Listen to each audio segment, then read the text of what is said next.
sharing joy and sorrow. There was once a tailor who was a quarrelsome fellow, and his wife, who was good, industrious, and pious, never could please him.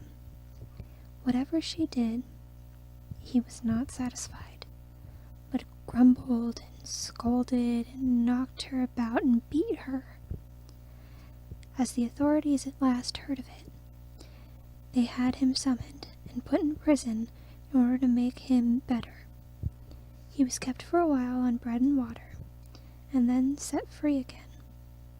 He was forced, however, to promise not to beat his wife any more, but to live with her in peace and share joy and sorrow with her, as married people ought to do.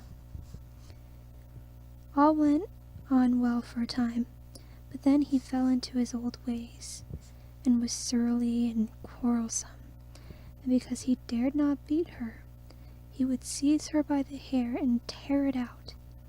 The woman escaped from him, and sprang out into the yard, but he ran after her with his yard measure and scissors, and chased her about, and threw the yard measure and scissors at her, and whatever else came his way. When he hit her, he laughed, and when he missed her, he stormed and swore. This went on so long that the neighbors came to the wife's assistance. The tailor was again summoned before the magistrates, and reminded of his promise. "Dear gentlemen," said he, "I have kept my word. I have not beaten her, but have shared joy and sorrow with her."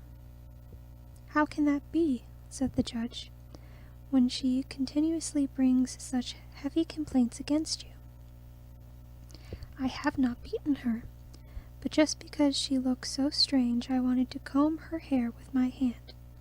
She, however, got away from me, and left me quite spitefully, and I hurried after her, and in order to bring her back to her duty, I threw at her, as a well-meant admonition, whatever came readily to hand. I have shared joy and sorrow with her also, for whenever I hit her, I was full of joy, and she of sorrow, and if I missed her, then she was joyful, and I sorry." The judges were not satisfied with this answer, but gave him the reward he deserved.